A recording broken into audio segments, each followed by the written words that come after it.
Steve Baker, welcome to the program. Good to be back, Glenn. Thanks for having me. So I had you on, I think it was last week, and we were talking about the 12,000 hours that you have been promised you're first up to view because you're working on a story for the Blaze, and you have found some pretty shocking things, but you need to verify before you even write this. You need to verify on tape, correct? That's correct. It's actually 41,000 hours. It's roughly, the math is the 41,000 hours by a time, 1,700 plus cameras that are available in the Capitol campus, and that would be the 24-hour day of January 6th. That's where that 41,000 hour number comes from. So they are going to court today to try to cordon off some of this tape and say you can't see it because of national security. Is that going to prevail, and will that affect you? It's a interesting question because we have, as you know, had limited access. There's only been 5 journalists given access up to this point. The first and most public of those was Tucker Carlson's staff's access. And then Julie Kelly, John Solomon, Joe Hanneman from the Epoch Times, and myself are the only 5 up to this point that we know of who have been given that access. And then there's been a pause button hit, and we were told that the reason why this pause button was hit was because they were developing a new media guideline. This was coming directly from Speaker McCarthy's staff. And with this new guidelines that were going to be published, and this was supposed to be published over a month ago, and then I got a call from a staffer last week who told me very specifically, he said, you were first back in. You were the guy. We know what you're working on. We want this story out, and you're going to be the first one back in under the new guidelines. And they told me that this guidelines was going to be out last Friday. Well, that didn't happen. And so we still haven't seen the guidelines, and I'm wondering if there's not some connection to this new Judicial Watch. It's not a new Judicial Watch filing, by the way. They filed this lawsuit back in February of 21, just a month after January 6th. But the point being is that the Capitol Police themselves do not want people to have access to this video. So that's what's coming up in court today. That's a decision that prevents us from getting back in. That is a real problem. This is the people's videotape. This is the people's house, the people's Capitol, and we're not allowed to see the videotape. I don't buy it's not for a reason that is less than dark. So yesterday we had a former Capitol Police officer on with us, and he said nobody knows who Julie Farnam is, and everyone should know. Do you know her, and what can you tell us about her? Julie Farnam was hired by the Capitol Police just October of 2020, so just 3 months before January 6th. And she was brought in to basically revamp, which was what they refer to in the January 6th committee testimony as being a failing agency or a failing division itself. And she came from Homeland Security. She was actually oversaw what they called their immigration vetting division. So imagine what that was like. Yeah. But she did say that was a significant intelligence position that she held, and that she was then brought in to oversee this 12-person internal intel analyst division at the Capitol Police, which she describes as an intelligent consuming division, not an intel gathering division, whatever that means. Mm-hmm. But I will tell you this, that there's not really anything nefarious at all. As a matter of fact, her testimony, even before Pelosi's J6 Select Committee, is quite damning as to what was available to them. She was very clear that they had significant intel. In fact, they had intel that said specifically that there were going to be a large number of armed and with weapons protesters coming to the Capitol that day, that there was actual intent to actually invade the Capitol that day, and that furthermore there was intelligence that they intended to actually take out Congress members. And with all of that intelligence there and reported to the January 6th committee, this information has never been shared with the American public. But I have the transcript of her testimony. Holy cow. So Farnam, she worked for Farnam, right? In the intelligence arm of the Capitol? Pittman, yes. Okay. Yeah, she would have been reporting directly to Assistant Chief Yogananda Pittman, who was the head of Capitol Police Intelligence. Okay. And then when she moves over to the Chief of Police, Pittman, then Farnam goes where? Farnam was with the agency or with the department, the Capitol Police, as their what they call Assistant Director of Intelligence and Interagency Coordination. So she headed up that division for about 2.5 years before she went back into apparently private practice. She's no longer with them. She left in May of this year. Okay, so why would he say yesterday that we need to know her? She sounds like a good guy. Yeah, I will tell you that the background that I have personally done on Farnam doesn't give me any indication that she herself had any nefarious intent.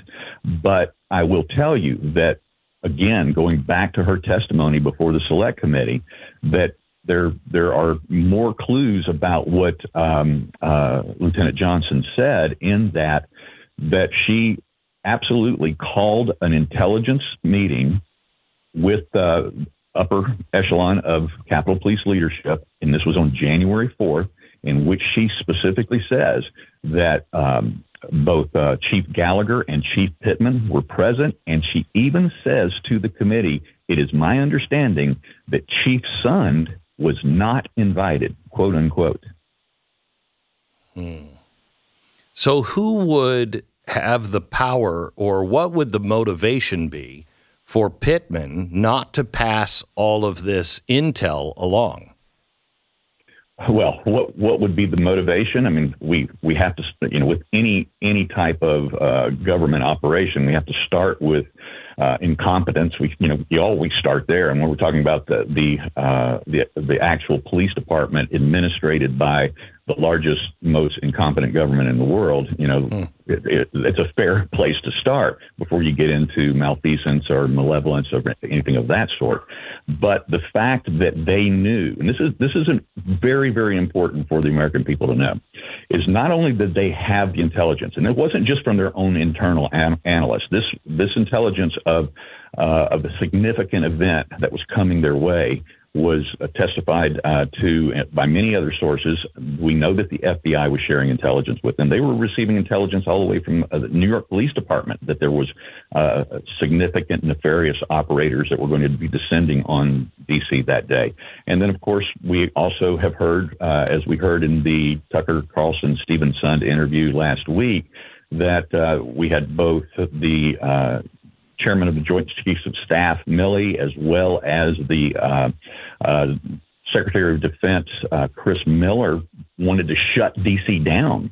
They wanted to cancel all of the permitted events. And this is the other thing that Americans don't know, is that the Capitol Police themselves had issued at least 6 what they call First Amendment protest permits for that day. These were signed off by the Capitol Police, in which they knew that members of Congress were going to be speaking at some of those side stage events on the Capitol property. We're not talking about the big rally that Trump was holding at the Ellipse, but these were events that were scheduled, permitted, legally so, signed off by the Capitol Police leadership, and for some reason, none of that information was ever passed down to their command level officers like Lieutenant Johnson. None of that information was ever shared in their morning roll call briefings that morning. We know from multiple testimonies, both on the record and off the record, with Capitol Police officers, frontline officers, that they knew nothing about what was coming their way that day. We even heard those testimonies in trials. In the first Oath Keeper trial, there was an officer by the name of Ryan Salke, and he was a brave officer. He stood his ground on the east door. That's where the famous Columbus doors are.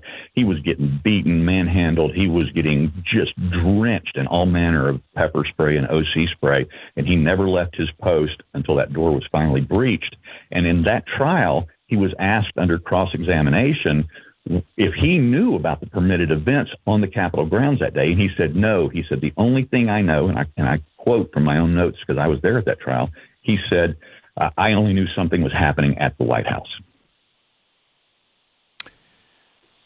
What conclusion do you draw? And are we ever going to get to the end of this? Are we ever going to find out what really happened? What happened to the pipe bombers? What happened? Where is that? Well, exactly. Look, Glenn, I draw the same conclusion as Tucker did in that interview last week. This sounds like a setup, and there's just too many there's too many elements here, too many connective tissues. Correct. Showing that it was for this to be just gross incompetence. And in fact, in Farnam's assessment, one of the last questions that she was asked was this a failure leading up to January 6th? And her answer was very simply this. She said, I don't think it was a failure of intelligence. I think it was a failure to operationalize the intelligence. And of course, she would not have had that was not her position to do and write the morning briefings for those officers that day. Somebody had that information. Obviously, it goes right up to Pittman's office, and she had a briefing with them on the 4th. That information was shared, and for some reason, they did not disseminate that to their officers that day. Do you know what happened with or where we are on the pipe bomb? Is that just over? We're not looking for those. Well, it's still called an open investigation, which is why in recent hearings on the Hill that they won't answer questions about it because, as you know, they always say, "Well, that's an open investigation. I can't talk about it." Jeez. But I will tell you this: we know that the pipe bombs themselves were inoperable. They were stunt pieces. They were never intended to go off. They were basically diversionary tactics because the first one was found in the minutes before the first barricade breach at about 12:52 p.m. that day, and then the second was found just after that. And when both of those were found, and you can hear it on the Capitol Police radio comms, which I've heard all of them. I've heard hours and hours of their radio communications. I've read the transcripts. That there is absolutely was chaos in that moment because now the undermanned Capitol Police, which is a whole other story in and of itself, is why a department with almost 2,000 uniformed officers that day only had a couple of hundred available on campus at the time, and then they were additionally diverted because those pipe bombs were found at buildings under the purview and the responsibility of the Capitol Police themselves. It is almost like what a terrorist does when they set off a bomb and all the first responders go there and are distracted from what really is going on, or they're blown up at the site. They drag them in. I think these guys with the pipe bombs clearly were dragging the Capitol Police away, so things could get much, much worse. Steve, in your investigation that you're doing, and we don't want to give out any details until you find what you're looking for. You say you have the smoking gun. You just have to get it, and hopefully it's not you're not shut out from it after today's hearing. But how close are you really to being able to prove that this was at least aided and abetted by somebody in our government?